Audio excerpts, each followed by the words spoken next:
ఏ 4 సార్లు అన్నాడు, 4 సార్లు చేశాడు. 4 సార్లు ఆయన చేసింది ఏంటి ఒకటి చూపించమను. ఆయన సొంతంగా చేసింది ఏమన్నా ఉందా? 3 సార్లు అంటే అవకాశం లేదా? 4గోసారి వచ్చినప్పుడు ఏం చేశాడు? బూతులు నేర్చుకున్నాడు 4గోసారి. అంటున్నారు ఈసారి మరి జగన్మోహన్ రెడ్డి గారు వైనాట్ 175 అంటున్నారు. జగన్మోహన్ రెడ్డి ఎక్కడున్నాడే బాబు? నెక్స్ట్ డే ఉన్నాడు జగన్మోహన్ రెడ్డి. అసలు ఆ పార్టీ ఉండదు, సమస్య లేదు దాంట్లో. రాసి పెట్టుకోమని ఎవరినైనా సరే. మరి ఖచ్చితంగా వైనాట్ 175 కాదు, గట్టికి కొడతామంటున్నారు. ఏంటది కొట్టేది? ఏం కొట్టడు, ఏం లేదండి. ఆడు చేసిన అరాచకాలన్నీ బయట పెట్టుకుంటే ఆడు ఎందుకు మనకు వస్తాడు? ఒక డాక్టర్ని చంపాడా, ఒక ఎమ్మెల్యేని ఎంపీ ఉండడా, ఒకరిని చంపి తీసుకొచ్చి గుమ్మ ముందు పడేది, దానికి ఎంతో దిక్కు దివ్వట్లేదు. ఎవడైనా ఒకరు చచ్చిపోతే 24 గంటలు, 64 గంటలు, 90 రోజుల్లోనూ 30 రోజుల్లోనూ పట్టుకుంటున్నారు. నీ బాబాయిని చంపితే నువ్వు పట్టుకోలేకపోయావు, ఇంక నువ్వెందుకు పోతురుగా? ఈ బాబాయిని చంపావు, ఏమాత్రం నీకు లేదా? కాకపోతే చంపిన వాళ్ళందరినీ వెనకేసుకుంటున్నావు, తిప్పుకుంటున్నావు, నీ ఇష్టం వచ్చాడు చేస్తున్నావు. అదే నీకు చేసిన పాపం. నువ్వు 175 ఇచ్చినప్పుడు, 150 ఇచ్చినప్పుడు నువ్వు ఎంత బాగా చేసుకోవాలి? మీ నాన్న పేరుని చెడగొట్టేసావు. మీ నాన్న ఉంటే ఇలా జరిగేదా? అందరూ కూడా శాడిస్ట్ అంటున్నారు. ఇంకోటి ఏంటి మాట్లాడితే పబ్జీ గేమ్లు పిచ్చోడు అంట. నువ్వు పబ్జీ గేమ్లు ఆడుకుంటావు అంట కదా, ఆడుకో శుభ్రంగా వెళ్ళి జైల్లోకి వెళ్ళి. మరి ఈసారి మరి అధికారంలోకి ఎవరు రావాలనుకుంటున్నారు? రావాలంటే ఏం చెప్తామండి, ఇక చంద్రబాబును కూడా నమ్మటానికి లేదు. ఏముంది ఆడి మట్టికి ఏం చేశాడండి? వ్యతిరేకత ఉంది. ఇక ఆడితోటి ఈడు ఒకటి చేరాడు పవన్ కళ్యాణ్.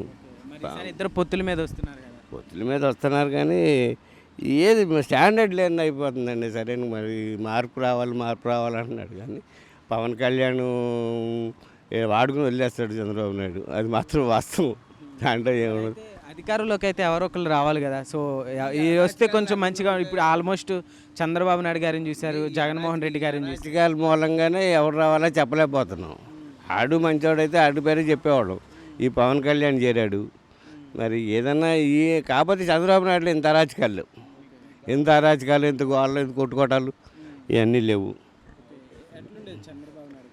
కొట్టుకోటాలు అడుక్కోటాలు లేవు కదా. ఇప్పుడు నేను ప్రతి నన్ను అరెస్ట్ చేస్తాను గుడివాడ నుంచి వచ్చి, హైదరాబాద్. నేనుంది హైదరాబాద్. గుడివాడ నుంచి ఫోన్ చేసి పలానా వాడిని అరెస్ట్ చేయమంటారు నన్ను. అందుట్లో అనుమానం ఉందా మీకేమైనా అనుమానం ఉందా? అప్పుడు మీరు వచ్చి నాకు ఏం చేస్తారు మరి? అరెస్ట్ చేస్తే ఎందుకు జరగదని? ఎన్ని లేవు. ఒక పుస్తకం రాయిస్తాడు, అది చరిత్రనే ఒక పుస్తకం రాయించి 4 ఏళ్ళది. అట్లా చేయకూడదు. 150 పాలన చేసాం, సంక్షేమ పథకాలు ఇచ్చాం, అందరికీ చాలా యూస్ఫుల్గా. ఇప్పుడు ఎడ్యుకేషన్, పిల్లలకి చదువులు కూడా చాలా బాగా చెప్పించాం. ఓకే, దానికి నేను ఇంగ్లీష్ మీడియం తీసుకొచ్చారు, ఇంగ్లీష్ తెలుగు. దానికి సమాధానం కూడా చెప్తా, ఒప్పుకుంటానే సమాధానం చెప్తా. నువ్వు సంక్షేమ పథకాలు అన్నావు, అమ్మఒడి అన్నావు. అమ్మఒడి ఎంతమందికి వేసావు నువ్వు? 100 మందిలో కనీసం 80 మంది కన్నా వేయాలి కదా. నువ్వు వేసింది 30 మందికి, 80 మంది పేరు చెప్పుకుంటున్నావు. నువ్వు లిస్ట్ తీసుకో. అదొక ఏమంటారు దాన్ని, రాజధాని పరంగా అది కదా. ఇళ్ల స్థలాలు అదొక ఇది 3 లక్షలు 5 లక్షలు పెట్టి నా దగ్గర కొని నువ్వేమో 40 లక్షలు వసూలు చేసి గవర్నమెంట్ దగ్గర ఈ 30 లక్షలు ఏమైనట్టు? అంటే రేపు ఎలక్షన్లో వాడుకోటాక డబ్బులు అంతే కదా. మా ఊర్లోనే అంటే మా పక్క ఊర్లోనే 4 లక్షలు వేసే పొలాన్ని 10 లక్షలుగా కొన్నాడు. ఆడేమో గవర్నమెంట్ దగ్గర 40 లక్షలు వసూలు చేశాడు. ఇది కాదని ఎవరినైనా ప్రూఫ్ చేయమను. ఏ ఎమ్మెల్యే అయినా సరే నేను వస్తా. ఎందుకు ఈ అరాచకాలు? మీ నాన్న పేరు నిలబెట్టాలంటే శుభ్రంగా చేసుకోవాలి కానీ సంక్షేమ పథకాలు ఏమి దానివల్ల 20% 30% అందరికీ అందట్లేదుగా. రాజధాని పరంగా ఇప్పుడు మరి ఎక్కడుంటే బెటర్ అంటారు? 3 రాజధానులు ఒకటి అంటారా, లేకుంటే ఒకటే? ఆ రోజు ఎందుకు ఒప్పుకున్నావు నువ్వు 3 రాజధాని చేయాలని? ఆ రోజు నువ్వు అడ్డం పడిపోయావా? అప్పుడే మార్చేవాడు, అప్పుడే మారేదో ఇంకోటి అయ్యేది. అప్పుడు నేను పూర్తిగా సహకరిస్తానని చెప్పి ఇప్పుడు నాకు 3 రాజధానులు వద్దంటున్నావు. కరెక్టే. ఇప్పుడు కావలిలో ఉన్నవాడు వైజాగ్ వెళ్ళాలంటే అంత టైం ఎన్ని రోజులు పడుతుంది? సామాన్య మానవుడు వెళ్ళడానికి ఎన్ని రోజులు పడుతుంది? వెళ్ళడానికి 3 రోజులు, రావడానికి 3 రోజులు, 6 రోజులు. అక్కడ ఉండేది 1 రోజు. ఈ ఖర్చు, ఈ ఆదాయం ఇదంతా ఎక్కడ పెట్టుకుంటాడు? ఏదైనా ఒకసారి ఉంటే అది పద్ధతిగా ఉంటుంది, గౌరవంగా ఉంటుంది. మరి ఇప్పుడు పవన్ కళ్యాణ్ గారు ఉన్నారు కదా, లాస్ట్ టైం ఓడిపోవడం జరిగింది, ఈసారి గెలుస్తారంటారు? చూడాలి వరకు అంతే. అది ప్రజల నిర్ణయం. అది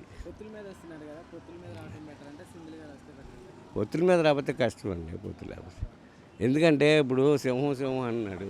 ఆ సింహం దగ్గర చుట్టూ బాంబులు పెట్టి కూర్చున్నాడు. చుట్టూ బాంబులు ఉన్నాయి. ఆయన ఎదుర్కోవాలంటే ఒకటి వల్ల అవుద్దా? నలుగురు వెళ్ళి ఎదుర్కోవాలిగా.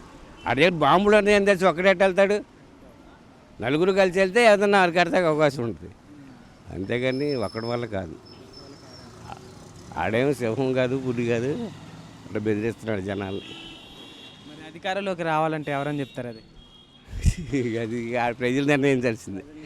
అది ప్రజలు నిర్ణయించాల్సిందే. షర్మిల గారి ఎంట్రీ ఎట్లుంది అంకుల్? అంతా అక్క తమ్ముళ్ళు డ్రామాలు అండి. అన్న చెల్లెలు డ్రామాలు అవి. రేపు పొద్దున కాంగ్రెస్ గవర్నమెంట్ వస్తుంది, మోడీ ఉండడు, కాంగ్రెస్ వస్తుంది. అప్పుడు ఎవరు కాంగ్రెస్లో ఉంది? ఎవరు మరి షర్మిల చూసుకుంటుంది. పై తిట్టుకుంటారు, కొట్టుకుంటారు, ఇవన్నీ కామనే. రేపు పొద్దున మోడీ రాలేదు, కాంగ్రెస్ వచ్చింది. కొద్దిగా అటు ఇటుగా అంటున్నారు. మరి ఎంతవరకు వస్తో చెప్పలేము అనుకుంటే మూడోసారి కూడా అవుతాడు అంటున్నారు. సెంట్రల్లో మోడీ వస్తేనే బాగుంటుంది అనుకుంటున్నాం. కాకపోతే ఆయన హిందూ అని బాగా ప్రోత్సహిస్తున్నాడు, బాగా పెంచుతున్నాడు. ఆయన హయాంలో అయోధ్య ఒకటి చేశాడు. ఓకే అంకుల్, నెక్స్ట్ ఏం చెప్తారు మరి మీ ఏపీ ప్రజలకి? చెప్పేదేం లేదు, ప్రజలు నిర్ణయించాల్సింది.